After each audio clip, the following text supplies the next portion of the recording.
Gracias, mi hermano, el Señor le bendiga. Bien, mis hermanos, estamos gozosos de estar acá, ¿verdad? Todo cuanto se hace para la gloria de Dios produce gozo y es una bendición. Me encantó esa parte final del Salmo, cuando habla de la salvación, amén. Y ¿quién dice que las alabanzas viejitas no hacen lo suyo? Nos hemos gozado en esta mañana, amén. Me parece que no, porque los oigo ahí apagados. Ahí andaba Mayra bien despelucada, en el buen sentido de la palabra. No, pero estamos gozosos, mi hermano, estamos gozosos. A cada rato hay que rescatar. Ya mi mudada está en camino y con ella viene un trabajo que yo hice, donde colecté más de 600 de los coros viejos de antes.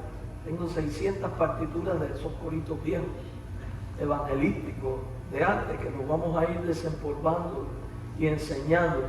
Y quiero dar gracias a Dios por los muchachos de la alabanza, porque la verdad que son buenos, porque ustedes no se imaginan todo lo que ha pasado aquí en la plataforma ahora en la mañana, porque le cambié letra, música, le cambié de todo y fueron capaces de seguirlo. Y eso es una bendición, porque antes de empezar yo les decía a ellos, hermanos, hay que disfrutarlo, lo estamos haciendo para el Señor y hay que dejar que sea el Espíritu de Dios el que guíe a uno, ¿verdad? Así que gracias, mis hermanos, por soportarme. Quiero invitarles a Juan capítulo 1, versos 6 al 8. Y hoy también estamos en una fase de experimentar, estamos estrenando las cámaras nuevas. Si el Señor no nos permite, se va a transmitir, se va a grabar con 3 cámaras simultáneamente. Bueno, Carolina va a hacer su grabación y vamos a probar las cámaras de aquí de la iglesia, las cámaras nuevas. Si usted mira arriba de la puerta, se dará cuenta que hay una cámara y aquí al lado hay otra. Todos son de alta definición. Y bueno, pues esperamos en Dios mejorar la calidad de los videos. Amén. Entonces, dígame cuando tenga Juan 1 del 6 en adelante. Recuerda que estamos predicando el Evangelio de Juan. Al finalizar el servicio, pues vamos a también hoy hay de todo aquí, Al finalizar el servicio vamos a tener la dedicación también de la baby de Dennis y de Nuri. Vamos entonces a Juan capítulo 1, versos 6 al 8. Juan 1 del 6 al 8. Hubo un hombre enviado de Dios, el cual se llamaba Juan. Este vino por testimonio, para que diese testimonio de la luz, a fin de que todos creyeran por él. No era él la luz, sino para que diese testimonio de la luz. Y hoy vamos a concentrar nuestra atención específicamente en el versículo 6. Hubo un hombre enviado de Dios, el cual se llamaba Juan. Vamos a orar. Padre, gracias por la bendición de poder escudriñar tu palabra. Gracias por poder predicarla. Rogamos que tu Espíritu Santo nos dirija en su exposición y hable a nuestras mentes y a nuestros corazones. Queremos oírte, Señor, en Jesús. Amén. Mis queridos hermanos en el Señor, después de la primera parte del capítulo, donde se hace referencia al principio inmemorial y culmina en la afirmación del verbo hecho hombre, conocido esto como la encarnación, el prólogo del Evangelio, ahora nos presenta una segunda parte,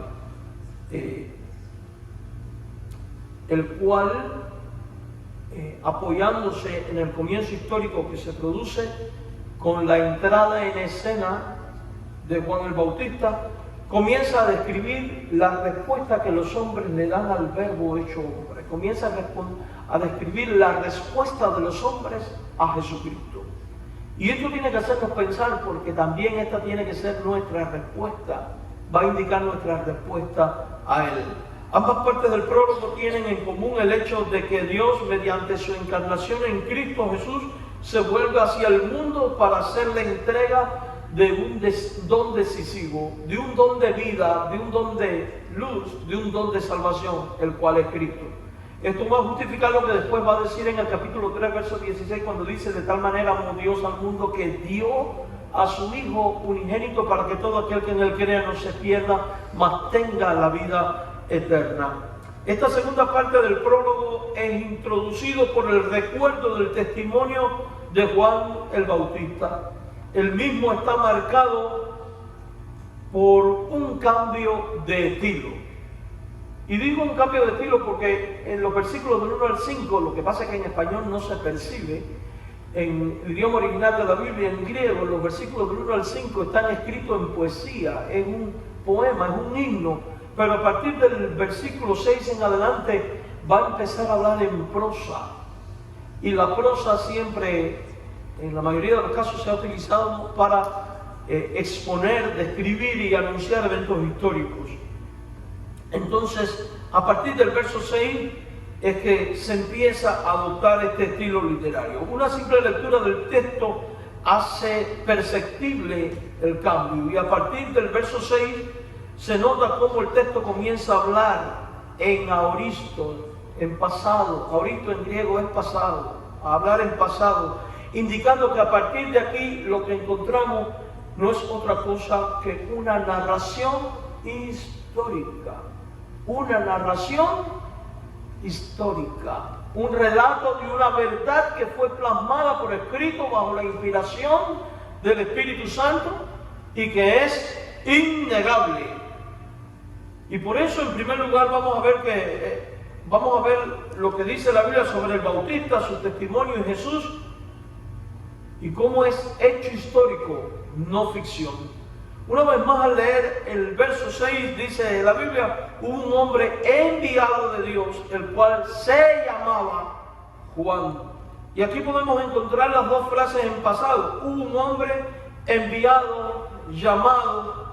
En el verso 7 volvemos a encontrar ese término en pasado, cuando dice este vino, no dice este está o este vendrá, no, este vino, y habla en pasado, indicándonos que todo el relato que tenemos delante, indicándonos que el Evangelio entonces no es un mito, el Evangelio no es una fábula, el Evangelio no es un cuento, el Evangelio no es una fantasía.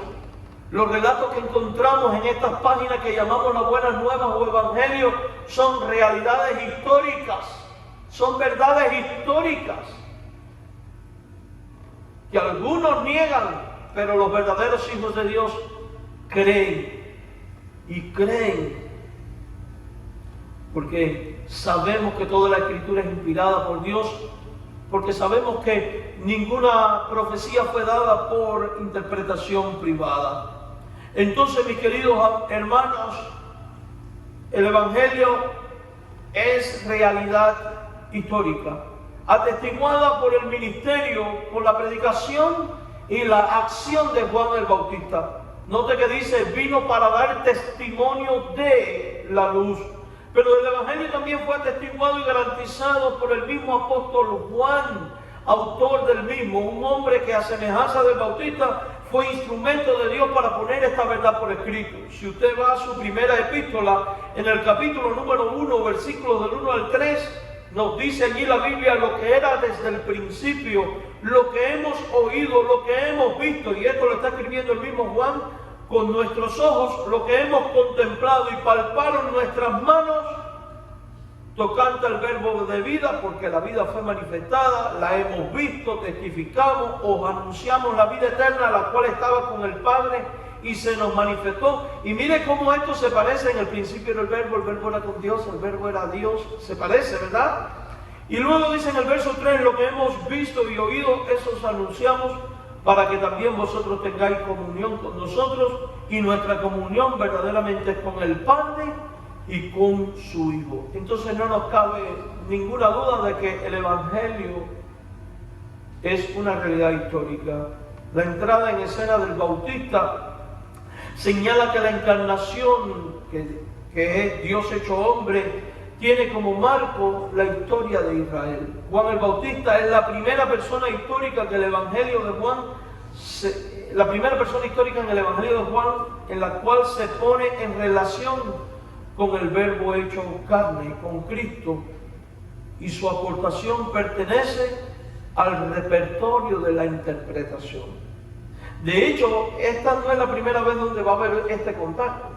Recordemos, a la luz de otro evangelio, que cuando Elizabeth, la madre de María, tenía 6 meses de embarazo de Juan el Bautista, cuando María la visita, Juan, ¿qué hizo?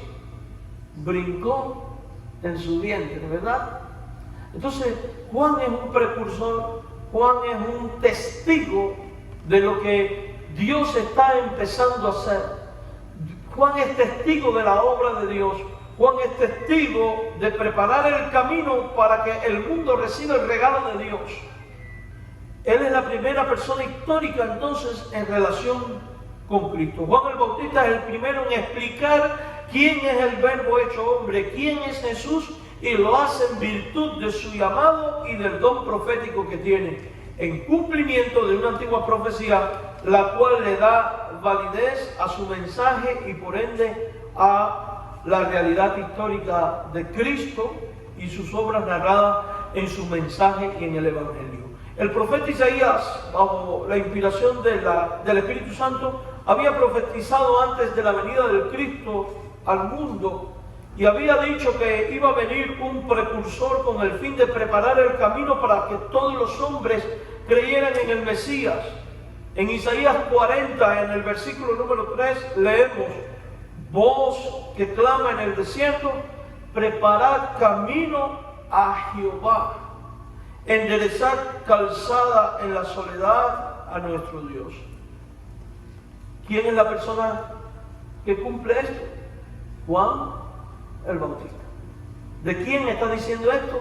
De Juan el Bautista. ¿Por qué? Porque Juan es esa voz que clama, es un mensajero, es un predicador de Dios. Por eso hace un rato decíamos que Él es el primero en interpretar la realidad de Cristo. Él es el que va a decir: este es el Cordero de Dios que quita el pecado del mundo. Él es el que va a decir: vayan a Él. El Evangelio identifica al Bautista con esta voz. Si usted va a Juan capítulo 1, verso 23, se dará cuenta que dice: yo soy la voz de uno que clama en el desierto, enderezad el camino del Señor, como dijo el profeta Isaías. Y se le atribuye a Juan el Bautista. Y esto nos va mostrando que la Escritura interpreta la Escritura. Los otros evangelios, Mateo, Marcos y Lucas, también le atribuye el cumplimiento de estas profecías al Bautista.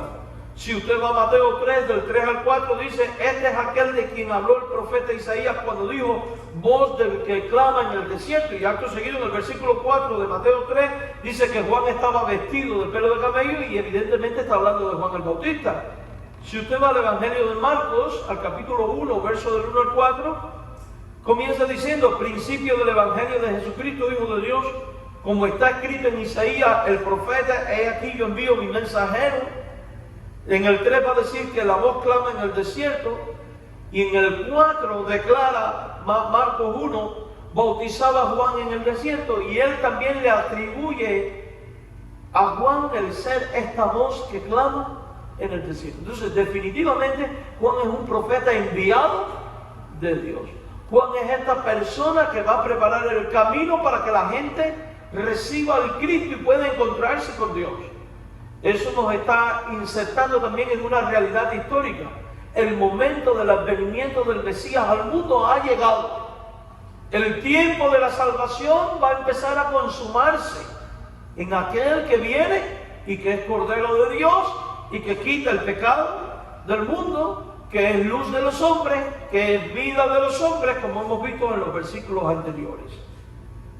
Amados hermanos míos, Isaías 4:3 dice que la voz, o sea, el profeta, clama o predica en el desierto. Y esto se cumple en el Bautista. Y en esta frase en particular es que quiero centrar toda la atención especial en esta mañana. Marcos 1:3 dice: voz del que clama en el desierto. Clama en el desierto. Preparad el camino del Señor, enderezad sus sendas. Juan el Bautista es para la gente de su tiempo lo que somos los cristianos hoy al mundo. La voz que anuncia al Mesías por venir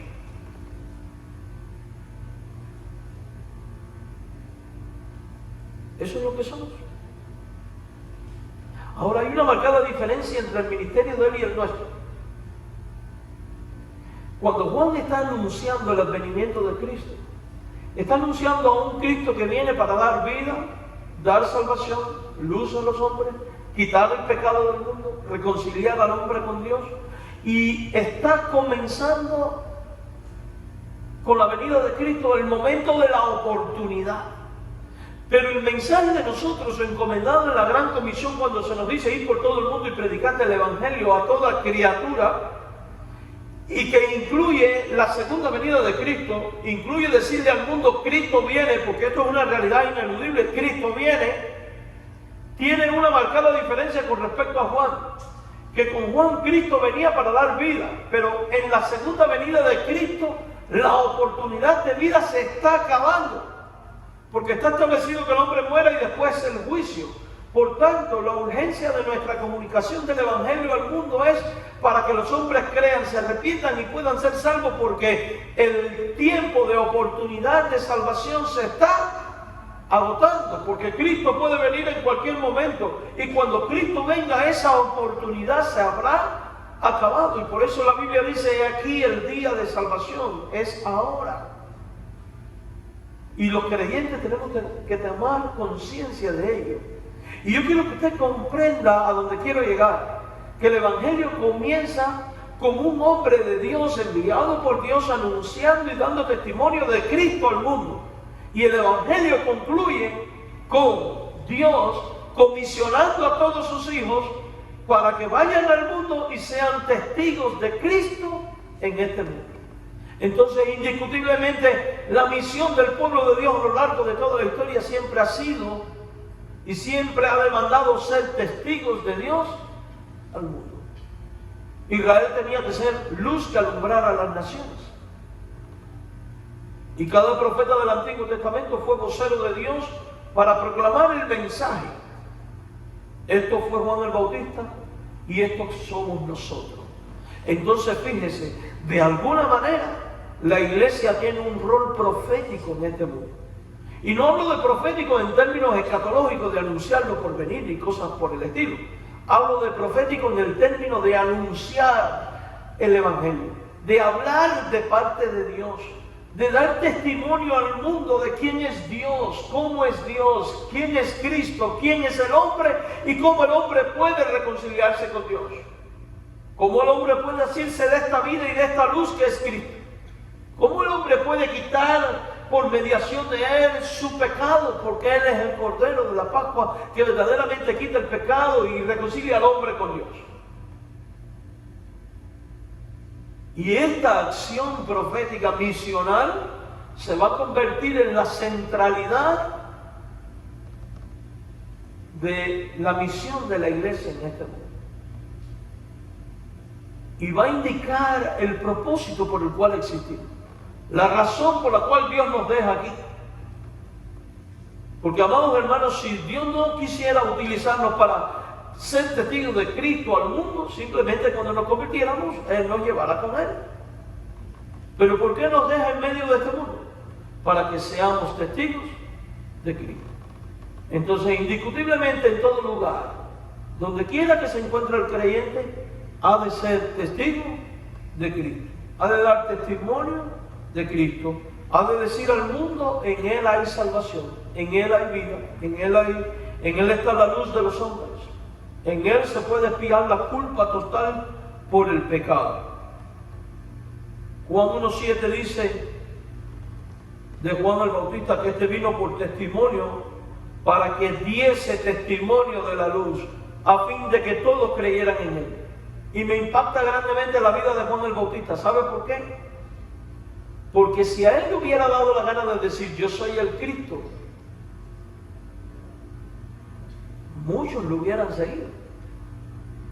Porque si usted se lee los evangelios se dará cuenta que muchos le estaban preguntando: ¿eres tú el Cristo? Y cuando Jesús le pregunta a los discípulos: ¿y quién dicen los hombres que soy yo? Uno de los argumentos que le dan los apóstoles a Jesús, ¿cuál es? Unos dicen que Juan el Bautista. Pero Juan el Bautista está consciente de que su misión profética en el mundo no consiste en guiar a la gente hacia sí, sino en guiar a la gente hacia Dios. Y eso tiene que entrarnos a nosotros aquí, porque estamos viviendo en una era, amados hermanos, donde lastimosamente los creyentes se están convirtiendo en seguidores de hombres y en seguidores de predicadores, en vez de ser seguidores de Dios.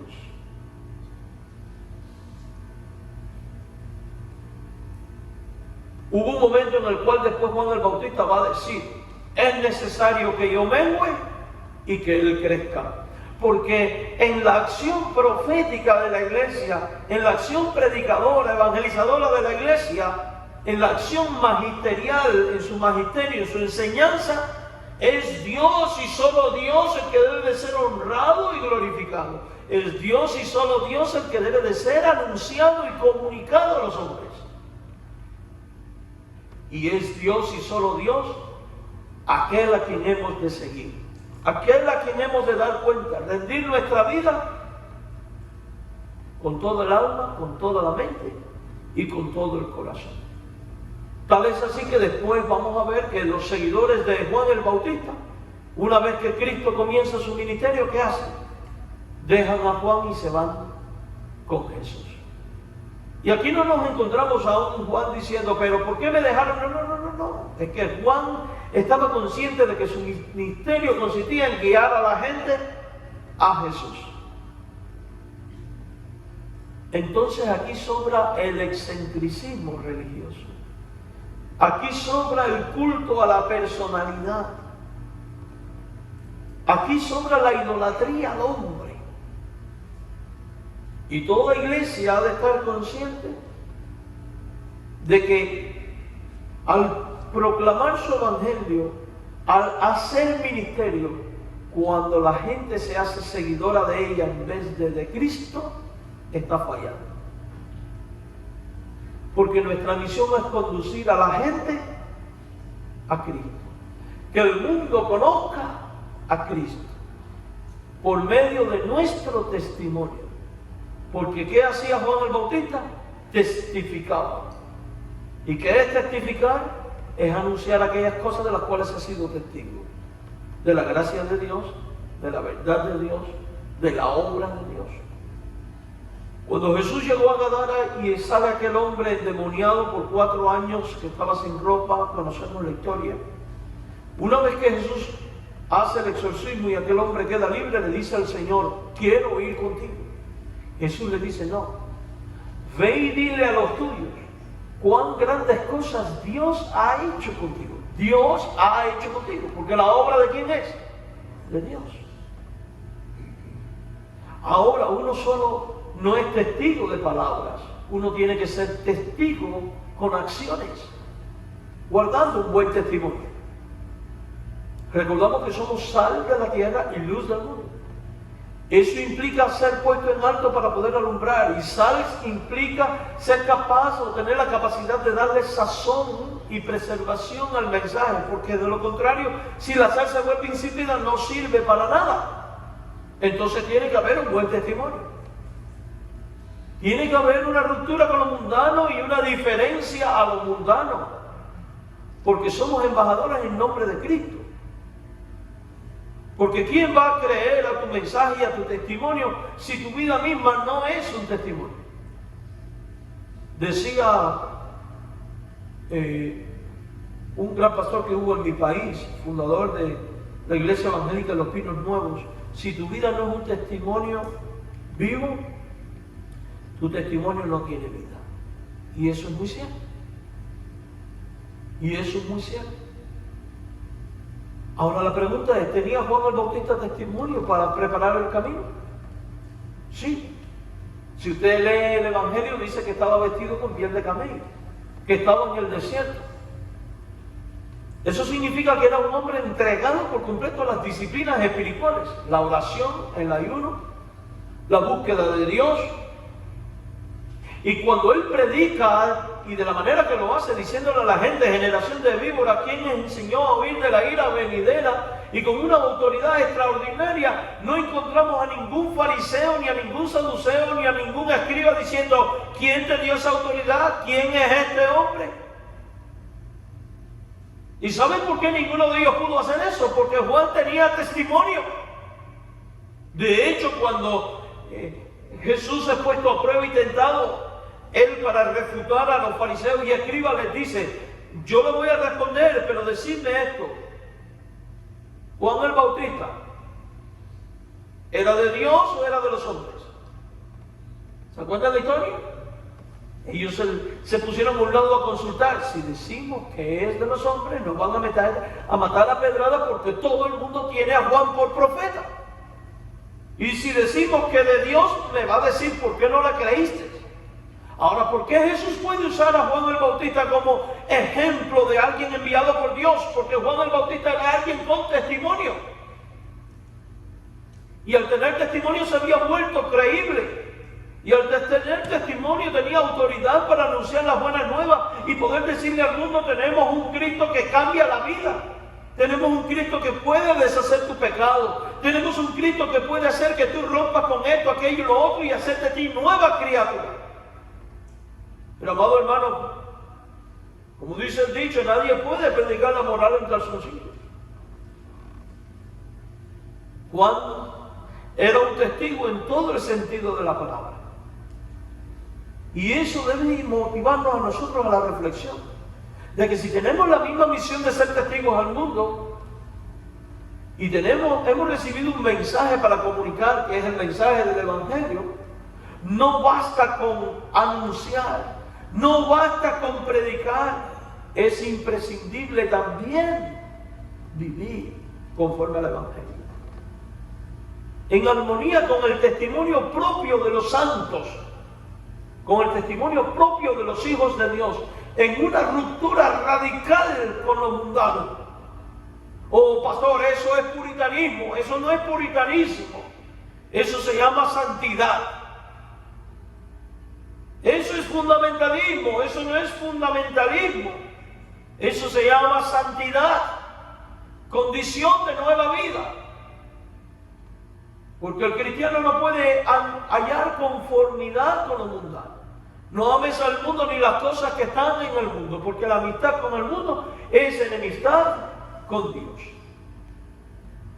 Y Dios nos ha llamado a salvación, y una vez que nos ha llamado, ha puesto su Espíritu Santo en nosotros, y puso su Espíritu Santo para perfeccionarnos. ¿Y cuál es la razón por la cual Dios quiere perfeccionarnos? Para que nuestro testimonio sea un testimonio vivo. Para que cuando yo le diga a alguien, Jesucristo cambia la vida, no sean solo tus palabras, sino tu vida la que respalde el poder transformador de Dios. Por eso es imprescindible que entendamos que nuestro accionar profético como evangelistas, como predicadores, tiene que estar respaldado por las mismas características de los profetas del Antiguo Testamento, la santidad. Cuando digo profético, repito, me refiero a ser vocero de parte de Dios, no de estar mirando el futuro, ni las adivinaciones estas que estamos viendo en muchos lugares. Amados hermanos, dice Juan 1:8, y esto marca la diferencia, no era él la luz,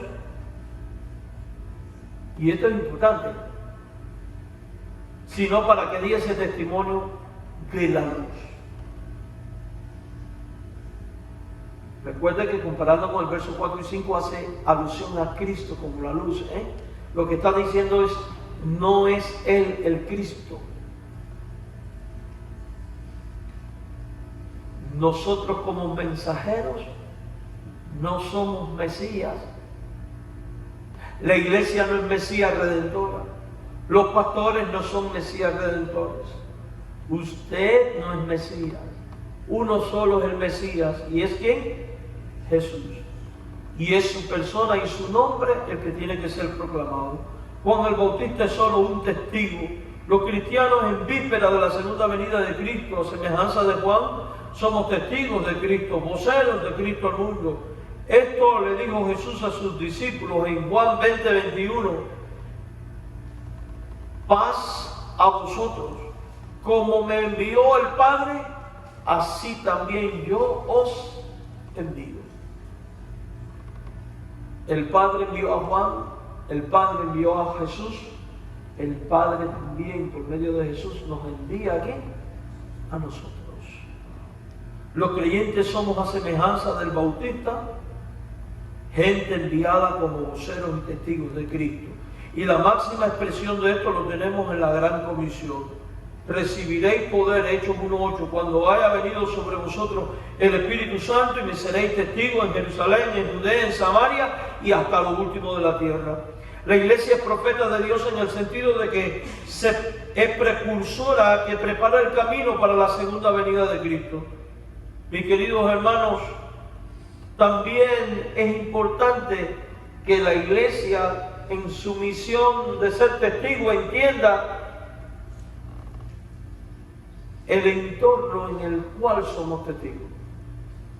¿Dónde testificaba Juan el Bautista? En el desierto. En el desierto. Y dice el texto que la gente salía a él. Y ahora yo quiero que usted medite en esto, porque es muy interesante. ¿Cuál era el lugar más populoso en Jerusalén? El templo de Jehová, donde la gente acostumbraba a ir, porque ahí había mercado, ahí había cambio de moneda, había venta de animales, había culto, era la capital. Todos nosotros sabemos que la mayoría de las capitales de un país son ciudades grandes y populosas. Y sin embargo, en contraste con esto, encontramos que Juan, en vez de ir al lugar más público, se queda en el desierto, y son la gente la que viene hasta él.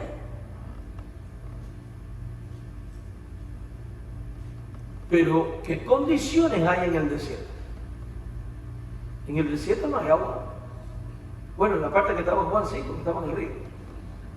Pero no hay comida. Es un lugar inhóspito. Es un lugar donde no se puede hacer estancia. Y hay un contraste muy grande entre el templo y el desierto. Aquel es populoso, este no. Allá hay ruido, aquí solo hay una voz que clama. Allá tenemos a los sacerdotes con todas sus vestimentas y su parafernalia. Y aquí tenemos un hombre pelú, barbú, que grita, probablemente todo sudado y todo sucio, porque el hombre vivía allí. Y alguien que se alimenta de miel y de mantequilla y cosas así, definitivamente no nos podemos imaginar a un profeta con senda barriga. Me imagino un hombre de una constitución física muy fuerte, porque tenía buenos pulmones, porque para gritar y que todo el mundo lo oyera. Y mediten esto. ¿Por qué el desierto? ¿Por qué el desierto?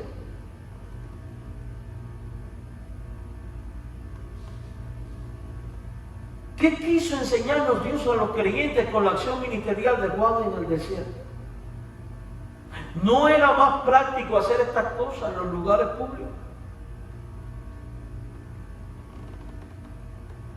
Esto es para enseñarnos que lo que Juan estaba haciendo era una tarea divina, y que por tanto no depende de los recursos humanos, no depende de los estereotipos humanos, ni de la cultura, ni de la costumbre, ni de las cosas mundanas, sino de la providencia de Dios, de su obra de gracia que aparta al hombre de lo cotidiano, de lo regular, de lo mundano, para ir hasta el lugar donde no tiene nada que le atraiga, salvo hacer lo único que allí en el desierto se podía hacer, y era escuchar lo que Juan tenía que decir. Ahora apliquemos esto a nuestra vida como iglesia. Ya sabemos que tenemos que testificar. Que el ministerio de la iglesia tiene que ser testificar, testificar y testificar. Compartir el evangelio. El resto es secundario. Y esto es muy interesante, porque hoy en día las iglesias están llenas de todo tipo de programas y de inventos, y para lo único que no queda tiempo es para evangelizar. Y yo no estoy diciendo que usted no haga las otras cosas, hágalo, pero cuando estas otras cosas están suplantando la misión de Dios a su iglesia, que es predicar a Cristo y a este crucificado, las cosas están andando mal. Ahora ya tenemos el mandato, sabemos que esto es lo que hay que hacer, pero ahora vemos la regulación del entorno. En el desierto solo se podía escuchar a Juan. ¿Cuál es la lección práctica que sacamos de aquí? Que la iglesia, a la hora de hacer su ministerio y de cumplir la gran comisión, no puede tener nada que la entretenga, que entretenga a la gente. El mensaje tiene que ser lo central.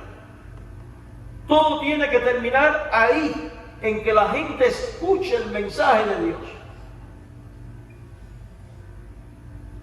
Ahí y solo ahí.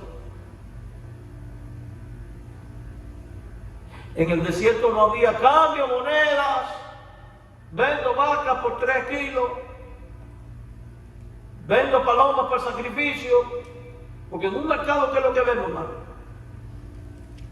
¿Y dónde estaba el mercado? En el templo. Porque allí la gente iba a cambiar. Ustedes saben, los hebreos tenían que sacrificar un ganado y por no traerlo desde su tierra lo compraban allí. Allí había gente con ganado. Vendo el toro a 3 pesos y el otro no. El mío es a 2.50. Imagínense un ambiente que era una feria. Pero en el desierto solo estaba una voz. Y lo único que se escuchaba era un mensaje. La iglesia ha de configurarse de tal manera que todo converja en el hecho de que solo se escuche el mensaje. Y ha de despojarse de todo aquello que sea entretenimiento y que no permita que la gente escuche el mensaje. Porque la fe viene por el oír, y el oír de qué? De la palabra. Entonces, si no se escucha el mensaje y no se escucha la palabra, no va a venir la fe. Ya habéis sido lavados por la palabra, ya habéis sido santificados. La palabra produce santificación. Pero si la centralidad no es la palabra, porque estamos entretenidos con otras cosas, no va a haber santificación en la iglesia. Ella es enteramente preparada para toda buena obra. Hace perfecto al hombre de Dios y lo prepara para toda buena obra. Y es útil para enseñar, redarguir, corregir e instruir en justicia, dice 2 Timoteo 3, 15, 16 y 17. Pero ojo, si la iglesia está tan ocupada en tantas cosas, que hay varias voces escuchándose, ¿cómo se va a escuchar la palabra que es útil para? Entonces, ¿a qué punto quiero llegar? De que sí, tenemos una misión, somos testigos, pero tenemos que configurarnos de tal manera que el mensaje llegue y que el mensaje sea la centralidad. El resto de los ministerios que puedan surgir tienen que complementar la proclamación del evangelio y la anunciación de la palabra.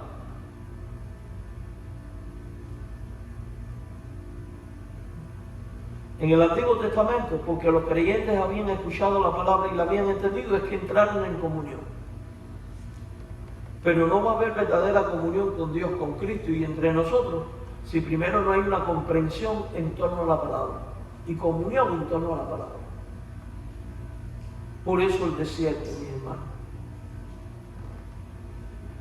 Mis queridos hermanos,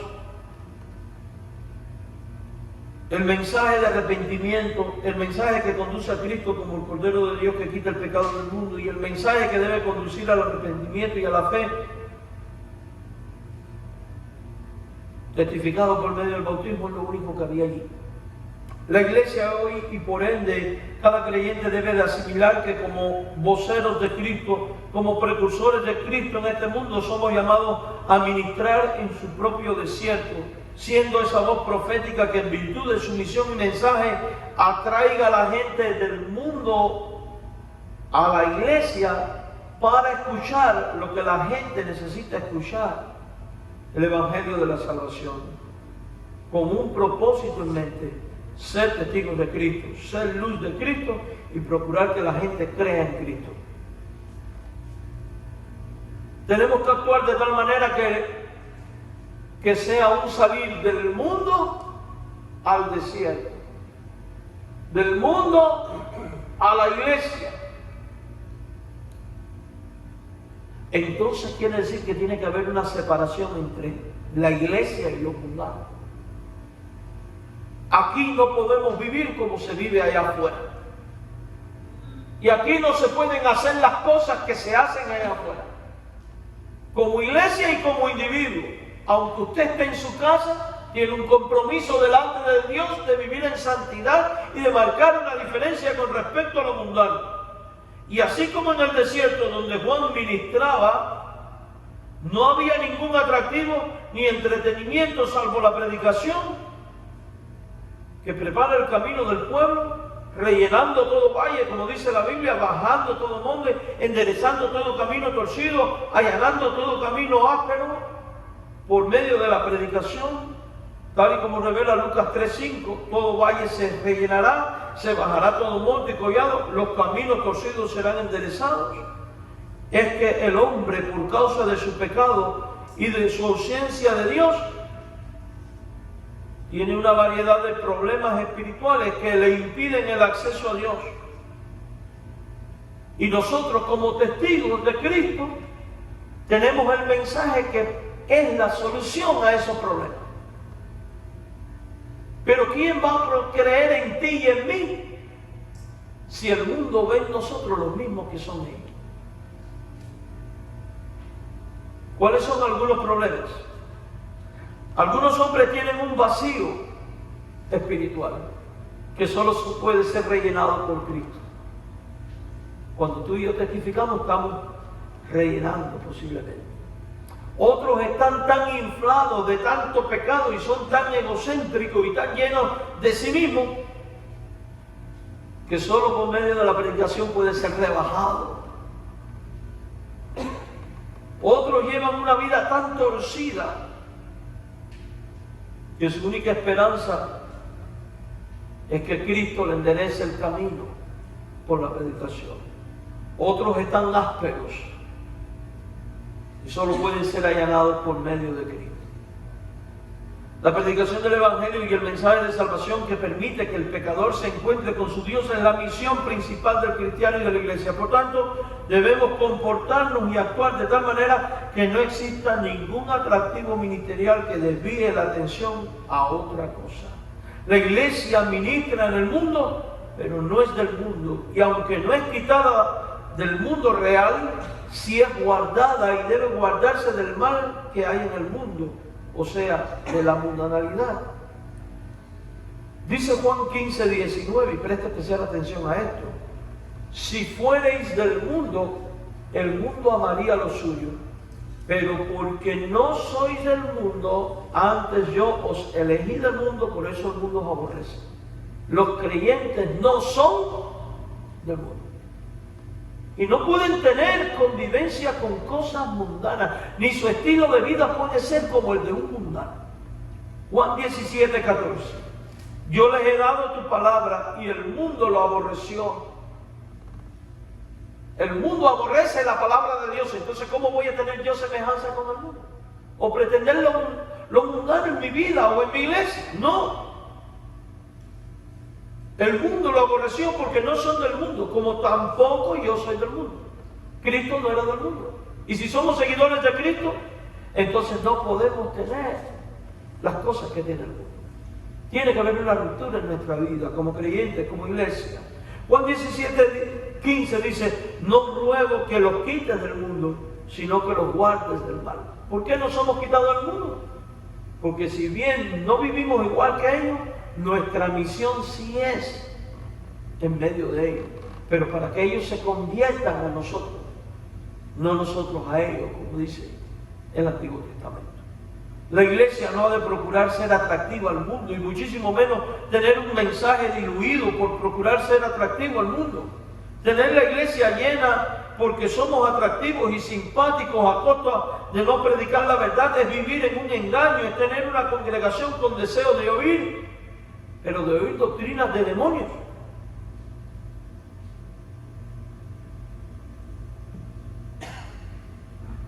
La iglesia en su voz profética tiene que ser atractiva a la vista de Dios, no de los hombres, y predicar todo el consejo de Dios tal y como ha sido revelado, pues la palabra que entra y corta y remueve es la que produce vida, las que son de Dios.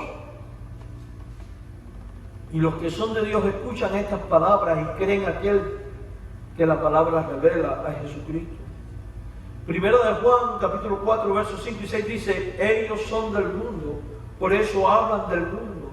Hablando de los falsos maestros, y el mundo los oye. Por eso usted encuentra a cada idiota por ahí predicando cada santese y tonterías y herejías y cada barrabasadas, y usted ve sus iglesias que tienen miles y uno se queda estupefacto diciendo, pero ¿cómo es que tienen miles? Muy simple, porque son del mundo. Y a esta gente el mundo los oye. Pero cuando la iglesia de Cristo es fiel en predicar la verdad de Dios y la santidad como conviene a los hijos de Dios, usted no va a ser popular. ¿Y quiere que le diga algo? No somos llamados a ser populares. Somos llamados a honrar y glorificar el nombre de Jesucristo, con un estilo de vida caracterizado por la santidad, enmarcado en nuestro propio contexto, apartado de lo mundano, apartado de lo atractivo, procurando ser atractivo exclusivamente a Dios. Mis queridos hermanos, nosotros somos de Dios, dice 1 Juan 4:6. El que conoce a Dios nos oye. El que no es de Dios no nos oye. Y en esto conocemos el espíritu de verdad y el espíritu del error. Quien dice soy cristiano pero vive como el mundo. La iglesia que dice soy cristiana pero practica las cosas que practica el mundo y vive deliberadamente y de forma libertina. La Biblia dice que los tales están en un espíritu de error porque Dios no se complace nunca en el pecado. Y por eso de alguna manera gráfica Juan el Bautista está haciendo que la gente deje el mundo para venir al lugar donde solo puede escuchar el testimonio. En este pasaje hay un marcado contraste entre el falso predicador, el predicador mundano y el predicador de Dios. En este que acabamos de leer de 1 Juan 4, 5 al 6. Y yo quiero que usted examine a Juan el Bautista a la luz de esto. Pero también nos examinemos a nosotros mismos como iglesia y a la cristiandad en general. El predicador mundano es del mundo, vive como vive el mundo, no se distingue del mundo. Usted no sabe si es predicador o es un ganguero de la calle. No me acuerdo si se usa la palabra ganguero aquí en Florida. Me adapté a California. Porque no hay diferencias. El hábito no hace al monje, es cierto. El hábito no hace al monje. Pero ni usted es monje, ni usted puede ser de hábitos. Usted tiene que ser alguien que busca honrar a Jesucristo. Y uno honra a Jesucristo en todas las esferas de la vida. En la forma de actuar, de vivir, de hablar, de conducirse, de vestir, de relacionarse, de llevar el matrimonio, la familia, la sociedad, todo. El predicador mundano vive como vive el mundo. Habla del mundo. Su mensaje es mundano y justifica lo mundano. ¿Usted quiere saber si un predicador es de Dios o no? Escúchelo hablar. Si está hablando de Dios, de cómo honrar a Dios, cómo glorificar a Dios, la Biblia, palabra espiritual, etcétera, etcétera. Pero cuando empieza que, ¿cómo podemos hacer para hacer tal negocio y ganar aquí, tener allá? Y vemos proyecciones como vemos en muchos círculos hoy en día. ¿Quiénes lo oyen? El mundo. ¿Y qué clase de iglesia o seguidores tiene? Una iglesia y seguidores mundanos. ¿Saben por qué? El que teme a Dios pelea por la santidad y aguanta las disciplinas. El que no es de Dios no aguanta disciplina ni santidad, no resiste. Por eso Jesús en algún momento le dijo a sus discípulos: ¿se quieren ir ustedes también? Ahora, ¿tenía Juan el Bautista estas cosas? ¿Le interesaba a Juan el Bautista tener seguidores? ¿Le interesaba a Juan el Bautista el populacheo? ¿El atractivo humano? ¿Qué le interesaba a Juan el Bautista? Ser testigo, ser comunicador de la verdad de Dios y jugar el rol que Dios le había asignado. ¿Qué le toca a la iglesia? Ser testigo, ser comunicador y jugar su rol. El resto es vanidad. Ahora, el predicador de Dios, como Juan el Bautista, como Juan el apóstol y todos los siervos fieles de la Biblia, es un predicador de Dios porque tiene un llamado de Dios. Dice, vino un hombre, hablando de Juan, dice que era llamado de Dios, enviado por Dios. Ahora, los falsos maestros, los falsos predicadores no tienen llamamiento. Y aquí está el kit de la cosa. Y cuando no tienen llamamiento, entran en la obra y ¿qué es lo que hacen? Asaltan, roban, matan y destruyen. Roban la confianza de los miembros, roban los fondos de las iglesias, roban propiedades de la iglesia, destruyen a la iglesia, quiebran a la iglesia, dividen la iglesia, seducen a los incautos, enredan a la gente en su propia mentira y en sus propias astucias, desvían en la doctrina, guían a la mundanalidad, porque si usted tiene una mala doctrina, usted va a guiar a la mundanalidad y al infierno. Por eso eran censurables los fariseos. Ustedes caminan 7 leguas para ser un discípulo y lo hacen 2 veces más hijos del infierno.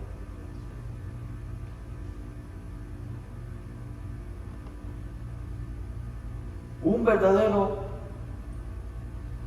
predicador tiene un llamado de Dios. Iglesia, tenemos un llamado de Dios. El Señor nos ha dicho, id. Y tenemos que responder a ese llamado. Un verdadero predicador y una verdadera iglesia habla conforme a la palabra de Dios. Quien no habla así no le ha amanecido, dice la Biblia. Juan el Bautista no vino a decir lo que la gente quería oír. Vino a decir lo que Dios había mandado decir. Si no se arrepiente, pereceréis. Este es el Cordero que quita el pecado. Ninguno tiene derecho ni autoridad a crear su propio evangelio. El evangelio es una verdad que hemos recibido para comunicarla. Y no puede ser adulterado. Igual pasa con toda enseñanza y todo doctrina. Cuando un predicador es de Dios, ¿quién lo oye? Y habla por la Escritura, ¿quién lo escucha? Los que son de Dios. Y esto aplica 100% en Juan el Bautista. Como el Bautista y como lo revelado en Juan 4:6, somos llamados a dar testimonio de Cristo en fidelidad al mensaje, preparando el camino en los corazones de los perdidos, predicando conforme a la verdad de Dios, libre de todo atractivo mundano o de simpatía con las cosas mundanas, para ser atractivo a los hombres. Vivamos de esta manera y podremos nosotros también ser una voz que clama en medio de este mundo desértico tan carente de Dios. Tengamos este testimonio y tendremos la misma credibilidad que tenía el Bautista. Pronunciemos el mensaje de Dios, libre de los mundanos, y veremos cómo este mensaje produce la fe que viene por el oído. Y veremos a almas viniendo a los pies del Salvador. Juan el Bautista tenía estos ingredientes, vamos a decir así, y por eso cuando él predicaba, la gente venía y se bautizaba. ¿Qué cree usted que sucederá contigo y conmigo como iglesia si vamos y hacemos lo mismo? Ocurrirá esto. Así que, recuerda, iglesia, eres llamada, eres un testigo, se te ha dado un mensaje, no deje que nadie te robe ese privilegio y ve y anuncia esta buena nueva de salvación. Amén. Oramos. Señor, gracias por tu palabra, porque por medio de ella somos edificados. Gracias, mi Señor y mi Dios, porque a través de ella somos guiados a toda verdad. Ayúdanos a ser testigos, ayúdanos a tener testimonio y ayúdanos a pronunciar esta buena nueva. En el nombre de Jesús. Amén.